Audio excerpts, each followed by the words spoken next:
Welcome back, everybody. David Bozell at the ForAmerica Command Center. Thrilled, honored, pleased to be joined by your Texas 22 Congressman, Troy Nehls. Thank you, sir, for coming on the program today. Oh, it's an honor to be here. Thank you. Back up in the DC swamp. Well, look, I know you guys are drinking out of a fire hose. Assembling your leadership teams for the next Congress. Looks like there's going to be 220, 221 for the good guys, and that's a plus and good news, especially for the last couple of days. But before we get to the serious stuff, I saw that you went to Liberty University. Now, this is not, you got to be honest here. This is not a question of if, but our viewers want to know, especially those who know about Liberty and know about this dastardly 10 p.m. curfew that they impart on their students. How many times did you violate the 0? I don't believe you. Every Liberty kid I've ever met has violated that rule a zillion times. I have to assume that you're just giving a politician's answer, sir. It's a great university. A lot of conservatives have gone to Liberty University. It's a great conservative university, and just kind of like Hillsdale colleges. I mean, look at our colleges across our country. And I looked at the results of some of these youngsters that are voting, whether it was in Arizona State. Yeah. 96% voting for the Democrat, voting for that Hobbs, and she's nuts. So Yeah. I'm concerned about our young people, and I think the indoctrination that has been taking place. I mean, if the Republicans think this hit us over the head just yesterday, I think we've got a bad strategy, because this has been going on for several years, if not a few decades, the indoctrination of our young people in our universities. Especially when you consider, I looked at footage from University of Michigan in Ann Arbor, and there are lines going out the block. And these, I mean, when I was going to school, I think when you were going to school, if you wanted to vote, you had to get into the car that you didn't have and go into town and make your voice heard. And now you can just sort of roll out of bed. And I'm all for universal suffrage, but now these kids can just roll out of bed and go to their government-funded community center that's right down the block. It seems to be, and not to mention, if you try to get on the campus to try to preach conservatism, you're lucky to get out of there without getting totally harassed.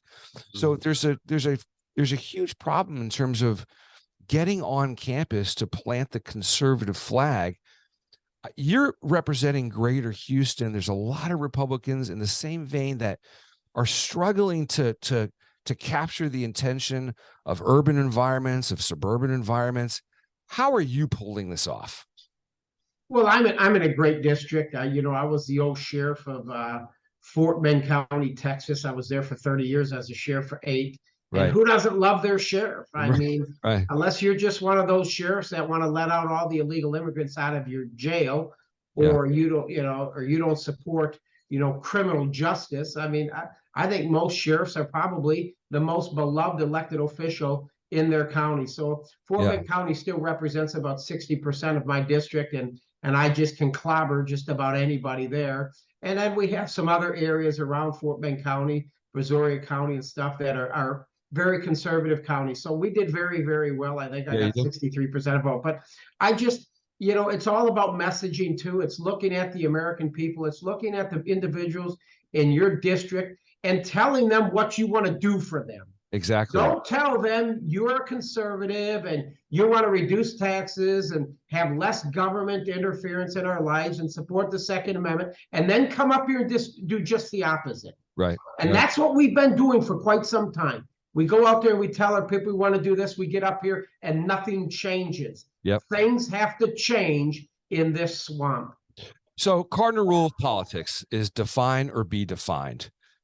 I want you to define this new majority coming into power. Who is this motley crew of Republicans? What will they stand for, and what will you guys do in the next 2 years? Well, I hope the decisions that are made by leadership, whoever that speaker may be, I just hope that every decision we make it in the best interest for 2024. Right. Because if you don't have the White House, I mean, it's a tough battle. You can have both chambers up here, but you got to get that White House. You got to get the White House back.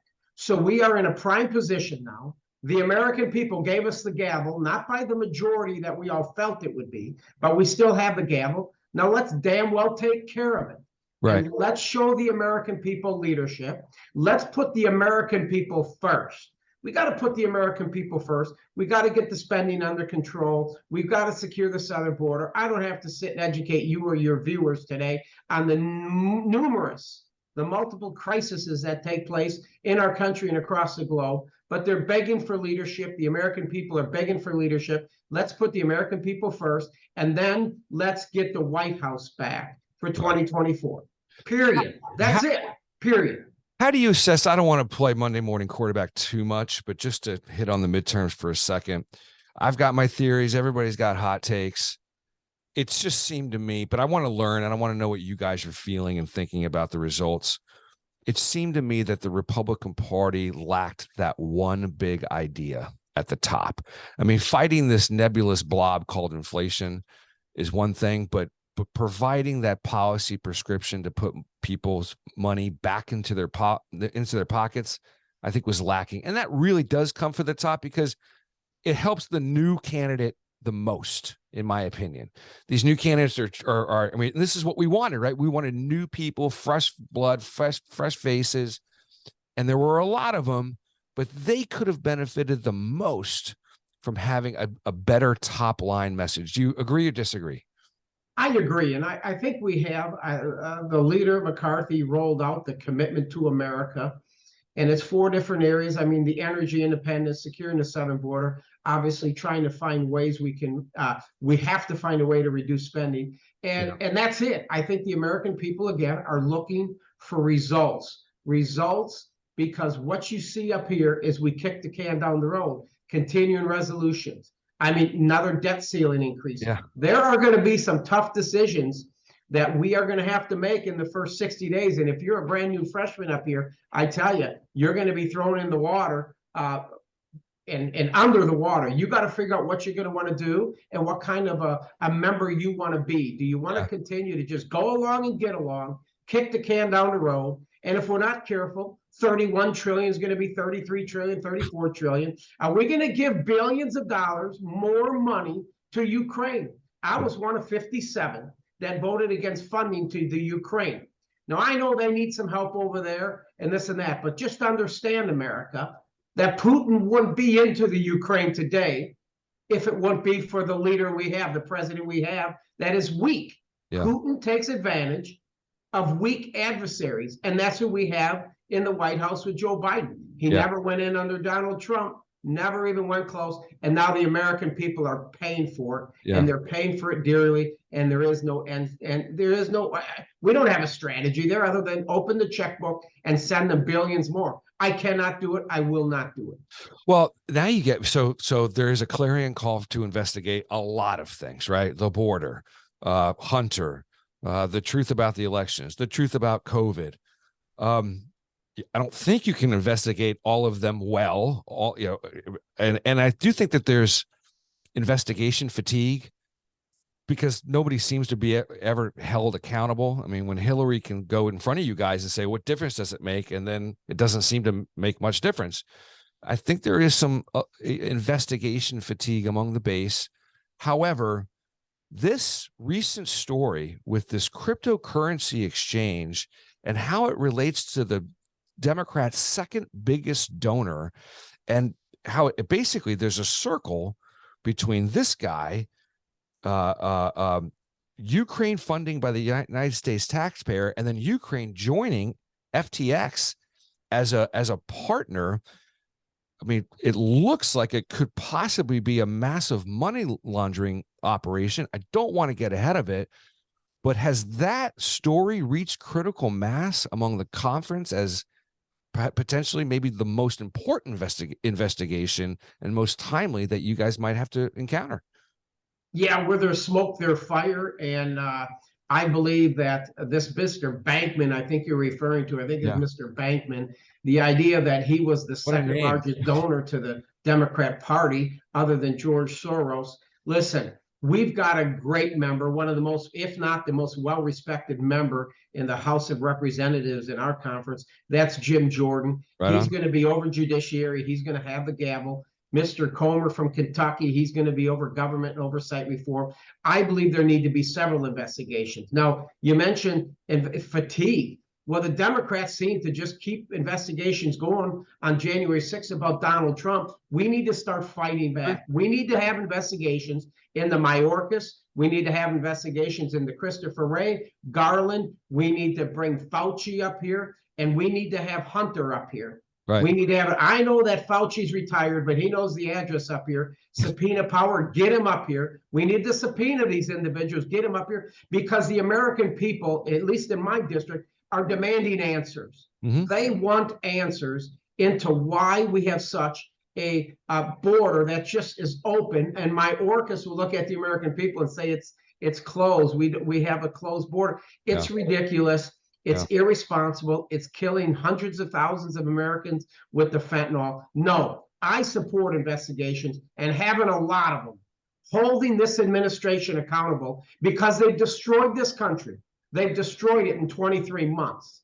They've destroyed it. Yeah. And they never put the American people first, and we must hold them accountable. Well, amen to especially Fauci. Amen to that. You're going to be asked to defund a lot of things, and you mentioned continuing resolutions, which I've long thought of. I understand that they may control spending, but they're really the root of all evil, because I think it takes the power away from you guys. The founders envisioned that you guys, the House, the closest representatives to the people, are the chief stewards of taxpayer resources. That is, the Senate can do personnel. You all are the stewards of taxpayer resources. And there's going to be an enormous amount of pressure for you, especially on the board. Well, let's zero in on that one. How does this House aim to reverse Biden's border policy and get the right amount of money to the right entities down there to be successful with a guy that won't want to sign it? What I would recommend to the leadership here is, let's look at our border for the last just 3 or 4 decades. And under Donald Trump, we have the most secure border we've had in 3 to 4 decades. So I would go back and revert to Donald Trump's policies. Joe Biden, you didn't have to say a damn thing about the southern border on January 20th when you were inaugurated. Yeah. You should have just kept your mouth closed and not said anything about the southern border and kept Trump's policies in place. And we would have more Americans alive today. We would have more Americans alive today. You would have more individuals. Look at the hundreds of them that have died making that trek up here. And so with the human trafficking, with the fentanyl, and the humanitarian crisis that we've seen at our southern border under Joe Biden and Mayorkas and their policies, their failed policies, I would recommend that this House of Representatives go back and say, let's go back and let's do everything we can and revert back to Trump's policies as it relates to our southern border, period. How, take us behind the scenes with your discussions internally at these past few days. Lots of discussion about leadership, lots of discussions about committee chairs, lots of discussions about rules. I'd like to see you all be more freewheeling and be able to be active on the floor, pushing and persuading on your own pieces of legislation. It seems that everything is run from the top down. What is the one rule change that Congressman Nehls wants to see enacted for the next Congress?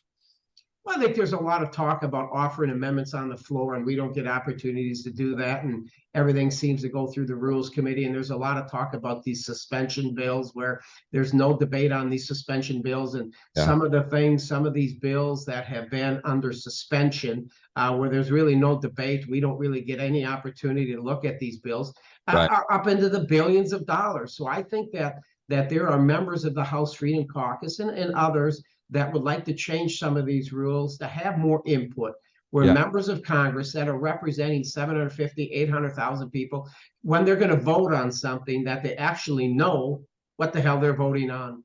How dangerous is this lame duck session going to be? Well, I think the Democrats are going to use the scorched earth approach. Nancy knows she's got another, 45 days in office here. And I think the Democrats are going to do everything they can to continue to destroy their country because they won't have the gavel in January. So it wouldn't surprise me that we see more spending, more funding for Ukraine. I don't know. I mean, they're off the rails here. I just hope that we have enough support, and maybe there's some moderate Democrats who've been reelected and razor thin majorities will maybe say we got to reverse course and we won't be coming back in 2 years.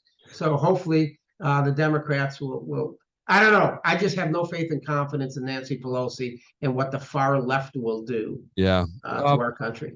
What about voting by proxy? Is that a top of mind for you guys? Getting rid of that? I mean, these guys are. I mean, these Democrats are. Well, I tell you what, the proxy vote, and that's going to be an important issue here. And I know that Leader McCarthy said no more proxy voting. I actually have some mixed emotions on it, quite honestly, with a razor thin majority, and you got a lot of younger members up here now, and then you have a lot of senior members. And if there's a medical emergency with some of our members, or you could have a young member that's whether their wife is having their first child, or you get involved in some type of a medical emergency situation and you can't make it to a vote because you're in the hospital on a critical bill. I mean, I don't know. It's just, I've used proxy voting before, and I've proxied for many members up here. And I just think we have to be careful. We have more discipline than the Democrats. We have more discipline than Democrats. They were proxy voting for 2 years because of COVID. Yeah, I mean, it's not a hill that I want to. It's not a hill that I want to die on by any stretch. Look, there's some minor conveniences to it, but it seemed to me that it was abused by these guys. When I see guys voting from the ends of their boats in the Caribbean, I mean that seems absurd and just certainly not respectful of the office that they hold. The power of the purse, reclaiming your all's authority. There's been, within the last couple of decades especially, the House seems to have sort of settled into this mindset that they're kind of the stepchild to the Senate.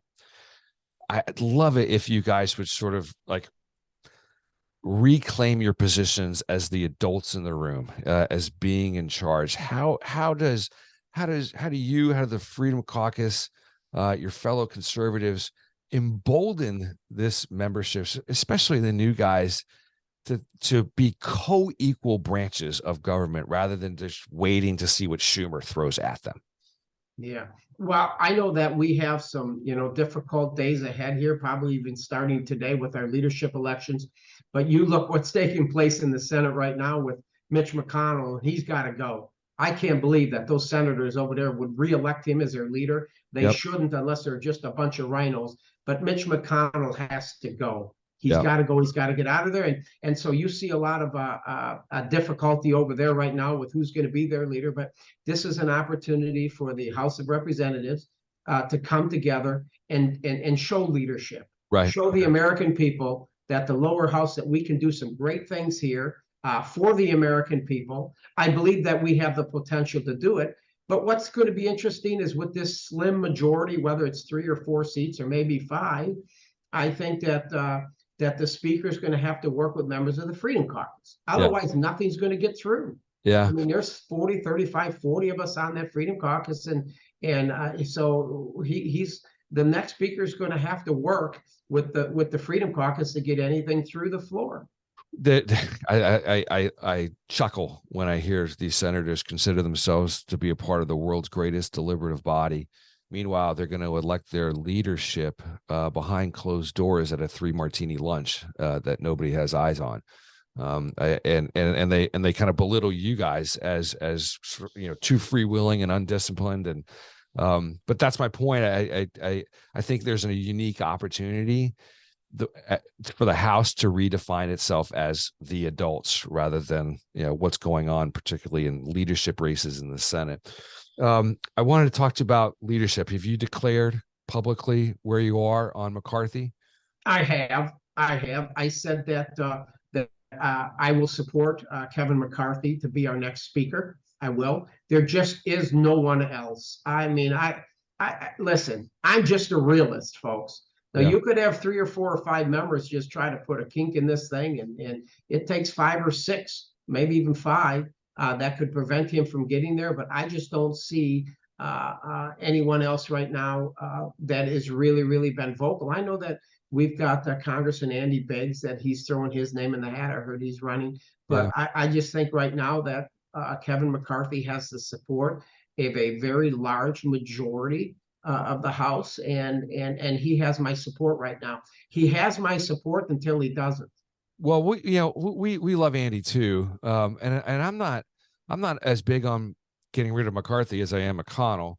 By the way, we just realized it's McCarthy, McConnell, and McDaniel, which we call McLeadership. I'm not really sure how they all ended up with the same MC, but where Kevin is concerned, in a small majority, 2-3 people, the most powerful member of the House is all of you. It's each one of you. So I don't really think, I mean, if Kevin McCarthy really has this insatiable desire to be in charge of the administrative functions of running the House, which that's a huge job, and what the color of the drapes are and all those things, and you guys can focus on policy victories, I'm all for it. So that's where I am. I think when you look at too, and you look at who the majority leader is going to be, Steve Scalise. People love him up here. They love Steve Scalise. Yeah. You know, he's going to be very important with the policy that gets on the House floor. And then I'm supporting Jim Banks for whip. The reason I support Jim Banks, he's the most conservative member out of the 3 running. I mean, they're all great guys. Don't get me wrong. They're all great guys. They serve honorably. But I think with Jim Banks as the whip, that he can move, he will move the leadership to the right, because he understands that the Freedom Caucus is very strong with this very thin margin we have. And I think Jim Banks would do a great job. So I think you put those 3 individuals together with McCarthy, Scalise, and Jim Banks, and I think you could have some very good results, some very good policy getting onto the House floor and passing through the House of Representatives. Conservative policy. That's excellent. We love Jim and Steve. You served in Bosnia, Iraq, and Afghanistan. I know you had to have been, chewing and spitting nails with regards to how Biden handled Afghanistan. Such a tragic, unnecessary loss of life. That said, are you glad we're out of there? I am. I think some tactical errors were made. Obviously, I've been in Afghanistan, that Bagram Air Base. What an incredible airport. We put millions and millions of dollars into that. We should have kept Bagram. We should have just kept it. You could have put a BCT, a Brigade Combat Team there, and just kept some stability in that region. And so I tell you, it gets very frustrating. I lost 2 friends over there, Lieutenant Jeffrey Ammon and Lieutenant Jeffrey DePrimo, in an IED in May of 2008. And if I could go back and look at my friends, one day I will. And one day I'll get to speak with them again, see them again. And I wonder what they would be thinking today. They gave their lives in 2008 in service to our country. So in Afghanistan, and you look at today, and for what? For what? Are we any better off today than we were back in 2001, 2002? It's just this administration, the 13 lives that were lost. I tell you, I don't have a lot of love, if any, for Joe Biden and this administration. I don't like the direction of the military with all this wokeness and stuff. So I tell you, Milley, he's been a failure. I had a little respect. I thought maybe Defense Secretary Austin would do a good job, but they've turned our military into something it shouldn't be. I'll never forget the image of Biden looking at his watch. The 13 servicemen returned home. Final one for me. How do you assess Trump's chances? If you're his political advisor, if you were, what do you tell him to get to 270? He's probably going to announce tonight he's keeping it close to the vest. How do you assess his chances, and how do you advise the way he should approach his campaign? Well, number one, I think Donald Trump has been the greatest leader in my lifetime. I think he did a great job. And if you look at his policies, the policies that he had in this country, we were on cruise control. We were doing very well, whether it was the market, whether it was helping people of color and everyone else. I mean, he reached out to everybody. We had a very safe and secure country with our southern border. I mean, we had more peace in the Middle East under Donald Trump. I mean, everything was good until this thing called COVID comes into play. And then, in my humble opinion, just in my opinion, they rigged the election because everybody got a ballot by mail. And you look at what's taking place in Arizona and Nevada. I tell you, the people in this country are not happy with the integrity of our elections. And if you think that these elections are free and fair, the Democrats are controlling them. I tell you, America, we better wake up. So I'm a Donald Trump guy. I look at the policies and I try to tell my friends that don't like some of his mannerisms or they don't like some of his tweets. They say he's rude and this and that. I tell you something, folks. We are not electing the Pope. Okay, this is an election for Pope. This is an election for the President of the United States. And he kept Little Rocket Man in check. He kept Putin in check. And he certainly kept China in check. They weren't going over there. And look at Little Rocket Man now sending missiles over into South Korea. So the point I'm trying to make is they say Trump is a bully. No, Trump's a little unpredictable, but he is a leader. He's a leader. He's intimidating. And I think he was respected by some of our very dangerous adversaries across the globe, and they weren't going to toy with this man. So I'm a Donald Trump guy because if you look at his policies, they were great for America, and we need him to come back. I can't wait for his announcement tonight, and I think we all ought to get behind Donald Trump. But the American people are so emotional today. They just can't get over some of his tweets, and I'm like, how about his policies, folks? How about his policies? I think I don't like his tweets. It kills me. It's some locations that's true. I mean, that's no denying that. But in some, if you live in an area of the country where you're not upset by any of that stuff, you don't know. You have no consideration for any of that. You want Trump back in. And of course, I live in Northern Virginia. I know the hatred for the guy. I don't know if you can remedy that. But I think he can get to 270, and that's all that matters. That's all that matters. He's going to get 74 million votes, and that will be enough to win it. 74 million votes because these states won't have this national declaration, this emergency. Everybody gets a universal ballot pretty much because of COVID. So I think 74 million votes will win it for Donald Trump. He's going to be the 47th president. Congressman Nehls, you mentioned Trump being a leader. You, sir, are one of the new up-and-coming leaders, and I think you're going to be a demonstrable force in this new majority. I wanted to thank you on behalf of the ForAmerica audience for coming on today. Okay. Thank you. God bless you and all your listeners. Pray for this country. We need it more today than ever. Have a good one. Take care. Take it easy. God bless.